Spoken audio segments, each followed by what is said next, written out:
오늘 말씀은 어제 새벽에 우리가 보았던 말씀과 계속 연결되어지는 말씀입니다. 같은 장소에서 같은 사람들과 대화를 계속 이어가고 있는 이야기인 거죠. 어제 우리가 본 말씀의 마지막 부분을 조금 더 살펴보겠는데요. 예수님이 54절에서 12장 54절에서 기후에 대한 말씀을 하십니다. 서풍이 불고 남풍이 불고 이런 거에 따라서 오늘 날씨가 어떻게 될지를 짐작하고 예상하고 이렇게 살아가는 것도 중요한데, 그보다 더 중요한 것은 지금 우리가 사는 이 시대가 어떤 시대인지를 시대를 분별하는 이런 지혜가 필요하다고 말씀하십니다.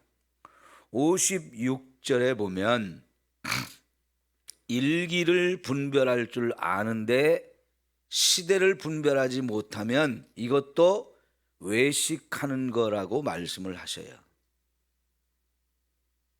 외식이 뭡니까? 안과 밖이 다른 거지요. 겉으로 보기에는 그럴듯하고 멋져 보이는데 속을 들여다보면 엉망인 그런 모습이지요.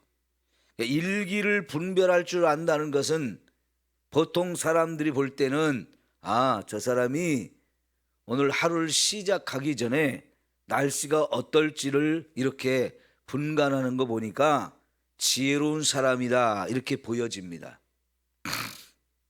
그런데 그거는 그냥 눈에 보일 때 지혜로운 것이지, 더 지혜로운 것은 내가 사는 시대가 어떤 시대인지를 분간하며 사는 게 진짜 지혜롭다는 거지요.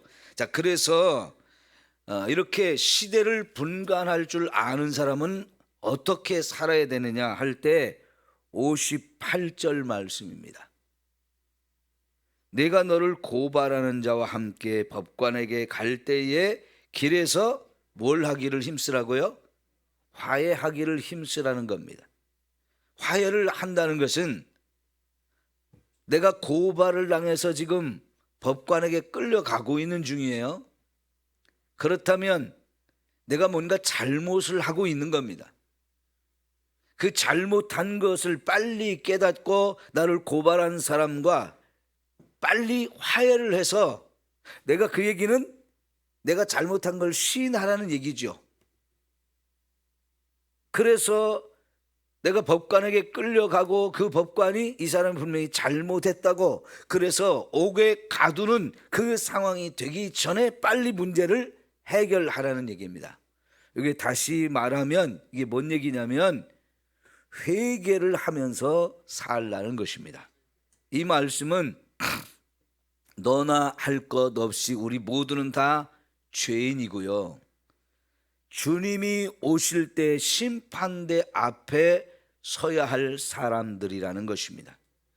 시대를 분간할 때에 예수님의 재림의 날이 그렇게 멀지 않다는 겁니다.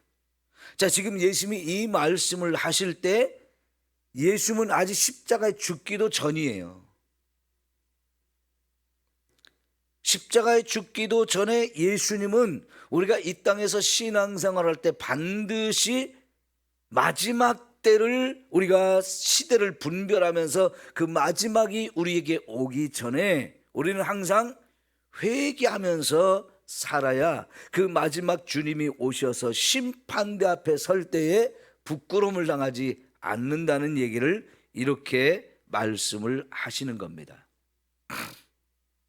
여러분, 종말이라고 하는 단어를 놓고 볼 때 두 가지를 항상 생각해야 되는데, 하나는 개인적인 종말이고 또 하나는 이 시대의 마지막 종말, 두 가지를 다 생각해야 돼요. 개인의 종말은 뭡니까? 저와 여러분에게 죽음이 찾아오는 건데, 그 죽음, 내가 죽을 날이 언제인지 아는 사람 있어요, 없어요? 아무도 모릅니다. 꼭 나이를 먹어서 늙어서 힘이 다 빠져야만 죽는 건 아니잖아요. 우리가 죽을 수 있는 상황은 언제든지 내가 예측하지 않았는데 갑자기 죽음을 당할 수 있어요. 여러분, 초등학생이 학교를 가고 또 학교에 끝나고 집에 오는 이 과정에서 갑자기 음주운전을 하는 사람이 운전을 잘못해가지고 걸어가는 아이가 있는 그 인도로 차가 확 돌진해서 죽는 일들이 종종 있어요. 그런 사건이 벌어지면 전국적으로 뉴스거리가 돼가지고 너무나 안타까운 이 어린 생명이 음주운전을 하는 사람 때문에 죽은 것이 큰 사회적인 물의를 일으키잖아요. 그런데 여러분, 그럼에도 불구하고 여전히 음주운전을 하는 사람이 끊어지지 않습니다. 음주운전을 한 사람이 여전히 많아요. 우리 사회 전체적으로 경각심을 가지라고, 음주운전을 하면 안 된다고 그렇게 아무리 외쳐도 술 먹는 사람들이 없어지는 거 아니고요, 술 먹고 음주운전을 하는 사람이 없어지는 게 아니거든요. 그렇게 어린 초등학생도 생각지도 못했던 순간에 이런 음주운전을 하는 사람 때문에 죽음을 당하는 일들이 종종 일어나요. 여러분, 이처럼 죽음이라고 하는 것은 우리에게 아무도 예측할 수 없는 상황에 갑자기 그렇게 임하기도 하는 거거든요. 마찬가지로요, 세상의 종말, 주님이 언제 오실지 아는 사람 아무도 없습니다. 그렇기 때문에 우리는 항상 종말을 대비하고 사는 사람이 되어야 합니다. 예전에 우리가 일본의 나라를 빼앗기고 참 수치와 고통을 많이 겪었는데요, 그때 일본에 건너가서 살던 사람 중에 역도산이라고 하는 사람이 있었다고 하지 않습니까? 격투기가 없던 시대에 자기 나름대로 무술을 잘 연마해가지고 고수가 된 다음부터는 다른 무술을 통해서 고수가 된 사람들하고 격투기를 해서, 겨루기를 해서 승부를 가리는 일들을 이분이 참 많이 했다고 그래요. 그런데 일본 전역을 돌아다니면서 그렇게 했을 때 이 사람의 대적자가 없을 만큼 정말 최고의 무술 고수가 되었는데, 이 사람 이야기가 참 많이 오고 가고 많은 사람들이 알고 있는데요, 그 중에 제가 들은 얘기는 뭐가 있냐면, 이분은 자기가 언제 누구에게 어떻게 죽음을 당할지 모른다는 이 위기의식을 참 많이 갖고 살았대요. 그래서 그분이 평소에 속옷을 항상 깨끗한 옷을 입고 다녔다는 거예요. 자기가 언제 죽을지 모르는데 속옷이 더러운 모습을 다른 사람들에게 보여주는 것은 수치스러운 일이라고 생각을 하고 그 속옷을 항상 깨끗하게 입고 다녔다는 거예요. 자기의 부끄러운 모습을 죽은 다음에 보이고 싶지 않았던 거죠. 여러분, 우리가 주님이 오시는 날이든 내 개인적인 종말을 맞이하든 그날에 정말 부끄럽지 않은 삶을 사는 거 너무너무 중요합니다. 그러기 위해서 예수 믿는 사람으로서는 항상 우리가 뭘 해야 되느냐? 철저한 회개를 통해서 내 자신을 언제나 정결하게 준비하는 거, 이게 늘 필요하다는 거예요. 그래서 59절에 보니까 내게 이르노니 한 푼이라도 남김없이 갚지 아니하고서는 결코 거기서 나오지 못하리라 그랬어요. 이거는 이 사람이 무슨 죄를 범했느냐? 돈을 빌리고도 갚지 않은 것을 말한 겁니다. 그런 경우에 한 푼이라도 남김없이 다 갚지 아니하면 이 사람은 헤어나올 길이 없다는 거죠, 감옥에서. 그러니까 그 전에 내가 반드시 이것을 갚겠다고 철저하게 자신의 잘못을 회개하고 그 사람과 화해를 하기 전에는 이게 안 된다는 거지요. 마치 그런 것처럼 저와 여러분의 죄를 하나도 남김없이 다 찾아서 회개하기를 원하는 것처럼 철저하게 회개하기를 힘쓰라는 거예요. 여러분, 제가 우리 삼성교회 와서 처음부터 가장 많이 강조한 게 뭡니까? 회개하라는 거였죠. 회개는 한 번 하고 끝나는 일이 절대로 아니에요. 왜요? 저와 여러분의 삶은 하루하루를 살아가도 그 하루의 삶 속에서 수없이 많은 죄를 짓고 사는 참 부끄러운 인생이기 때문에 회개는 매일매일 계속 이어져야 한다는 것입니다. 이걸 여러분 잊지 마시고요. 제가 여러분에게 회개하라는 말을 안 해도 여러분은 매일매일 삶을 살아가면서 지은 죄들을 철저하게 찾아서 매일매일 회개하는 이런 삶이 되어지기를 축원합니다. 그래야 내가 언제 내 죽음이 오고 세상의 종말이 온다 할지라도 그래서 주님의 심판대 앞에 설 때에 부끄럽지 않은 모습이 되도록 자신을 늘 돌아보고 철저하게 씻음받는 이런 삶이 필요하다는 얘기입니다. 자, 그래서 그 이야기가 끝나자마자 13장에 이런 이야기가 시작됩니다. 그때 마침 두어 사람이 와서 예수님에게 이런 이야기를 해요. 빌라도가 어떤 갈릴리 사람들의 피를 그들의 제물에 섞은 일로 예수께 아뢰었다. 어떤 갈릴리 사람들이 빌라도에 의해서 죽임을 당했습니다. 그러니까 피를 흘린 거지요. 근데 그걸로 끝나지 않고 이 사람들이 하나님 앞에 제사를 드리며 제물을 드렸는데 그들이 드린 제물에다가 이 사람들의 피를 같이 섞어서 제물을 드렸다는 거예요. 그러면 여러분, 유대인의 입장에서 보면 이거는 엄청난 사건이에요. 어떤 사람이 하나님 앞에 제물을 들 때 제물의 조건은 뭡니까? 흠이 없는 것이어야 된다는 거잖아요. 그래서 언제나 제물을 드릴 때 정결한 흠이 없는 제물을 하나님께 드리는데 그 제사를 드리는 이유는 여러 가지가 있죠. 죄를 지어서 제물을 드릴 수도 있고 혹은 자기가 감사해서 혹은 서원해서 여러 가지 이유로 인해서 하나님 앞에 제사를 드릴 수 있는데 어쨌든 간에 그건 제사를 하나님께 드린다는 건 유대인들에게 있어서는 가장 거룩한 것이고 너무나 귀한 일이에요. 근데 그 제사를 망쳐버린 거죠. 그 사람이 드린 제물도 완전히 피를 가지고 더럽혔기 때문에 제물이 드려질 자격이 없어요. 그런데 이 사람들이 죽임을 당했어요. 빌라도에 의해서.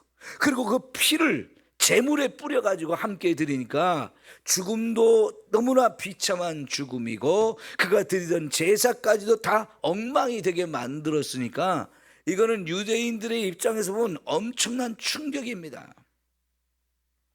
무엇 때문에 빌라도가 이 갈릴리 사람들을 죽였는지는 잘 모릅니다. 제가 이것저것 자료를 찾아보니까 이런 이야기들이 있었어요. 빌라도가 유대 땅을 다스리는 총독이잖아요. 로마의 황제가 임명해서 유대 땅을 다스리러 온 총독입니다. 우리나라에도 일제의 나라를 빼앗겼을 때 우리나라를 다스린 사람이 일본이 세운 총독이었죠. 자, 그런 사람이 갈릴리 사람들을 죽였는데 왜 그러냐면 이 예루살렘이라는 성은 높은 산 위에 있는 산성입니다. 그러면 높은 산 위에 이런 산성이 세워졌다는 얘기는요, 거기에 뭐가 항상 문제가 되냐면 물이 문제가 됩니다. 성 안에 사는 사람들한테 반드시 물이 풍성하게 있어야 되는데 이 예루살렘 성에는 감사하게도 기혼샘이라는 곳이 있었어요. 유대 땅에 가보니까요, 여기저기서 땅에서 샘물이 솟아나는 곳이 여러 곳이 있더라고요. 이번에도 제가 가본 곳이 여러 그런 곳이 있었는데요, 그 중에 하나가 예루살렘 성에 있는 기혼샘이라는 곳이에요. 이 샘에서 물이 많이 품어져 나오니까 예루살렘에 사는 사람들이 그래도 그 물 때문에 살 수가 있거든요. 그런데 가끔 이 성이 적이 쳐들어와 가지고 포위를 하면서 이렇게 오랜 시간 공격을 하다 보니까 위기 상황들이 오는 거예요. 그래가지고 히스기야 왕이 그 위기 상황을 극복하기 위해서 이 기온샘이라고 하는 곳에서부터 실로암이라는 연못이 있는데 거기까지 지하 터널을 만들었어요. 그 나라는 거의 대부분의 땅이 석회암 지대이다 보니까 그 석회암도 아주 단단한 석회암이 아니고 연하고 물은 이 석회암 지대다 보니까요, 사람이 그 옛날에 장비가 별로 좋지도 않은데도 불구하고 망치와 끌, 정 이런 걸 가지고도 굴을 쉽게 팔 수 있었어요. 기온샘으로부터 실로암까지 땅굴을 파가지고 이 물을 실로암에 잘 끌어들여서 이 연못에다가 물을 잔뜩 보관을 하는 거지요. 샘이라는 게 물이 계속 흘러나오는데 그거를 다 쓰는 게 아니고 그냥 계속 흘러내려가잖아요. 그러면 못 쓰는 물이에요. 근데 그 흘러내려오는 물을 연못을, 실로암이라는 연못이 있는데 거기다가 잘 보관을 해서 평소에 필요하게 넉넉하게 쓰도록 이렇게 조치를 취한 거지요. 그런데 이 물을 예루살렘 성에서 가장 많이 쓰는 곳이 어디냐면 결국은 성전이에요. 왜냐하면 그 성전에 많은 사람들이 제사를 드리러 오고 제물을 이제 하나님께 드리면 이 제물을 씻기도 해야 되고 제사장이나 이런 사람들도 씻어야 되고 이런 일을 하다 보니까 성전이 제사를 드리는 일이 계속 활발하게 이루어지니까 물을 가장 많이 쓰는 거예요.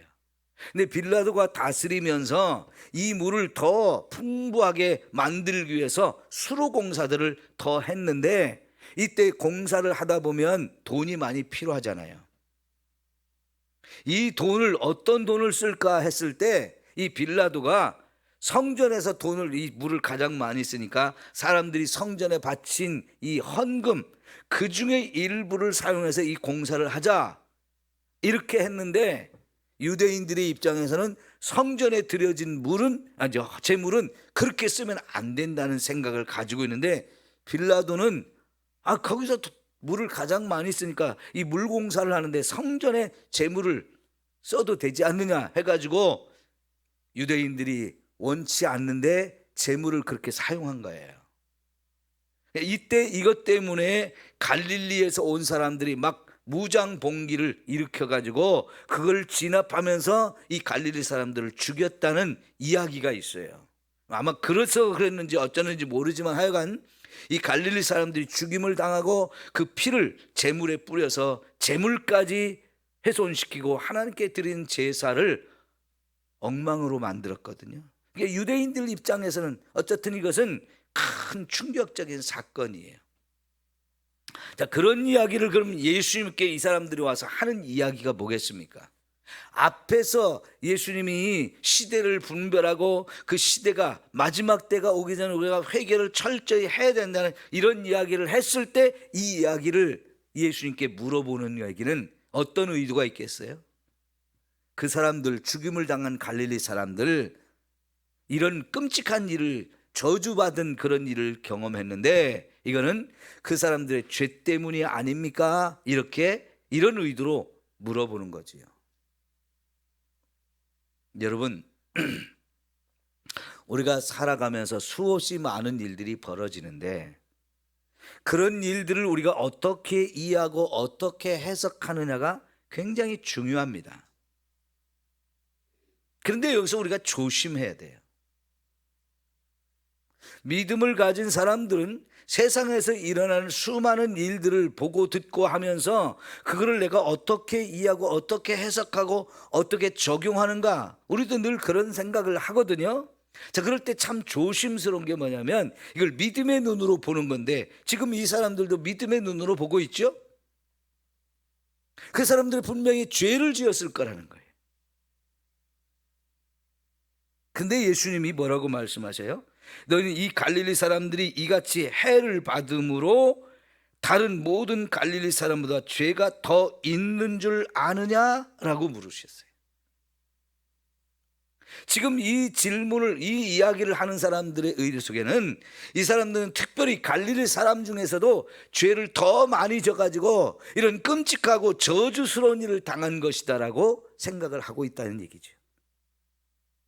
이거는 뭐와 같으냐면요, 제가 지금 설교를 하고 있어요. 그런데 설교를 듣는 중에 오늘 목사님이 설교하는 얘기는 아무개 집사님이 들어야 되는데 이런 생각들인 거예요. 그죠? 여러분, 이런 어떤 설교든지 간에 목사가 설교할 때 그게 아무개 집사를 들으라고 하는 설교겠어요? 아니면 나 들으라고 하는 설교겠어요? 나 들으라는 설교로 듣는 게 가장 정확하게 설교를 듣는 거잖아요. 오늘 지금 예수님이 이 말씀을 하시는 것도 다른 사람, 그 사람이 죄를 지었는지 안 지었는지 그거는 우리가 판단하고 우리가 정죄할 일이 아닌 거예요. 지금 예수님은 너희들 모두가 함께 자기 자신을 생각해 봐라 하는 얘기잖아요. 그 사람들이 특별히 다른 사람보다 더 죄를 져서 이렇게 하나님께 저주를 받아가지고 이런 끔찍한 일을 당한 거다, 이렇게 해석하지 말고 이런 일을 봤을 때는 나도 저런 일을 당할 수 있는데, 나도 부끄러운 죄인인데, 이렇게 하면서 자기 자신을 돌아보는 것이 되어야 하는 거지요. 그러니까 가끔은 목사님 오늘 설교 나 들으라고 한 얘기죠? 섭섭해요. 시험 들었어요. 이런 사람들이 종종 있잖아요. 그런 말 들을 때 설교하는 사람 입장에서 참 마음이 안타깝고 답답하고 그래요. 어차피 설교가 우리의 문제를 자꾸 들춰내는 내용이거든요. 우리가 살면서 신앙생활을 하는데 바르게 제대로 신앙생활을 해야 되는데 그렇지 못할 때가 너나 할 것 없이 다 있어요. 설교를 하는 사람 입장에서 사실은 이런 이야기들을 할 때 제일 먼저 제 자신에게 적용하지 않을 수가 없거든요. 그러면 저 자신이 이 설교를 하면서 내가 먼저 회개할 죄인이라는 걸 인정하지 않을 수가 없지 않습니까? 그러니까 저도 그런 설교하면서 우선 제 자신을 먼저 살펴보고 회개하면서 하나님 앞에서 내 자신의 죄를 용서해 달라고 그렇게 회개해야 되는 사람 입장에서 이 말씀을 전하기 때문에 우리 성도들한테도 조심스럽게 말할 수밖에 없어요. 근데 그렇게 설교했는데 목사님 오늘 나 들으라고 설교한 거죠? 시험 들었습니다. 이런 말하면 참 더 이상 설교를 못하게 되는 거지요. 여러분, 언제나 설교는 남에게 적용하는 게 아니고 내 자신에게 적용해서 나를 살펴보고 내가 먼저 그 말씀 앞에 엎드리면서 하나님, 제가 이런 부분에 죄가 있습니다. 저를 용서해 주세요. 이렇게 회개하며 살아야 할 줄 믿습니다. 이게 하나님 말씀을 제대로 받아들이는 것이고, 또 우리가 주변에서 일어나는 일들을 보면서 어떻게 받아들이고 어떻게 해석하고 나에게 어떻게 적용할 것이야, 이게 참 중요하거든요.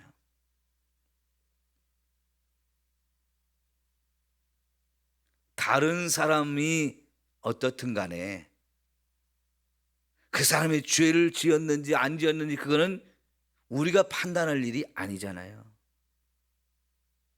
그 사람은 자기가 스스로 그걸 깨닫고 그걸 자기에게 적용해서 그 문제를 회개하든지 안 하든지 그건 자기 문제이고요. 우리는 그런 문제를 보면서 나 자신을 보고 나 자신을 살피는 게 너무나 중요한 거지요. 그래서 예수님이 너희에게 이르노니 아니라 너희도 만일 회개하지 않으면 다 이와 같이 망한다. 우리도 회개해야 될 사람이라는 거지요.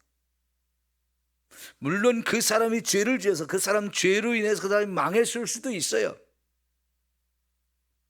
근데 문제는 그 사람 문제이고 내 자신도 회개하지 않으면 똑같은 일을 얼마든지 우리도 당할 수 있다 하는 얘기죠. 같은 얘기를 또 얘기합니다. 그래서 4절부터 5절까지는 실로암 망대가 무너져 버렸어요. 그 실로암이 그렇게 물을 잘 보관해서 예루살렘 성에 사는 사람들이 다 써야 되는 물인데요, 거기를 잘 지키기 위해서 망대까지 지어놨는데 이게 부실공사였는지 망대가 무너져 버렸어요. 며칠 전에도 김포에 있는 아파트 새로 짓는 게 주차장이 무너졌다는 얘기가 있었던 것 같은데요, 거기 사는 사람들 이제 입주를 해야 되는데 그것 때문에 이제 언제 입주를 해야 될지 모르거든요. 그럼 사람들이 다 그 입주일에 예정일에 맞춰 가지고 집을 계약을 한 사람들이 많았을 텐데요. 이 입주일이 늦어지면 이제 그 사람들 삶이 굉장히 혼란스럽죠. 어려움이 많죠. 광주에서 신축 아파트가 무너져 가지고 거기 입주 못해서 결국은 그 아파트 다 허물어 버리고 다시 짓기로 했잖아요. 이런 일을 당한 사람들, 여러분, 그 사람들이 특별히 더 죄를 지어서 그런 걸까요? 물론 그럴 수도 있겠지요.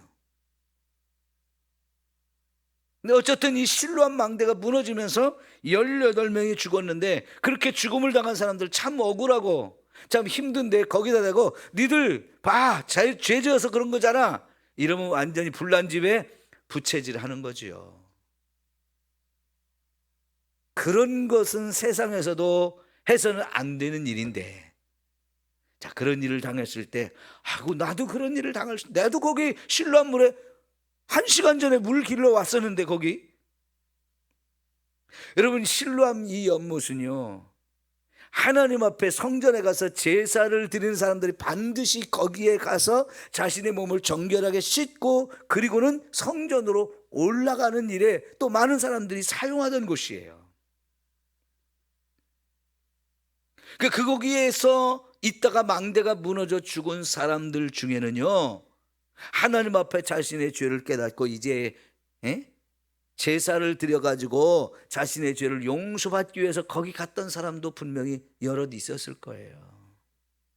근데 그 사람들을 향해서 너희들 죄 져가지고 이렇게 죽은 거야 하고 이렇게 손가락질하고 그런 다음에, 이거는 진짜 불난집에 부채질을 하는 꼴이잖아요. 이런 일이 있을 때 나도 하마터면 그런 일을 당할 수 있었는데 하면서 자신을 돌아보면서 철저하게 회개하라는 얘기죠. 여러분, 예수님의 이 말씀, 우리 자신을 늘 돌아보면서 내가 언제 우리에게 어떤 일이 있을지 모르는데 그래서 항상 회개하며 살아야 된다는 거, 이거를 강조합니다. 기도하겠습니다.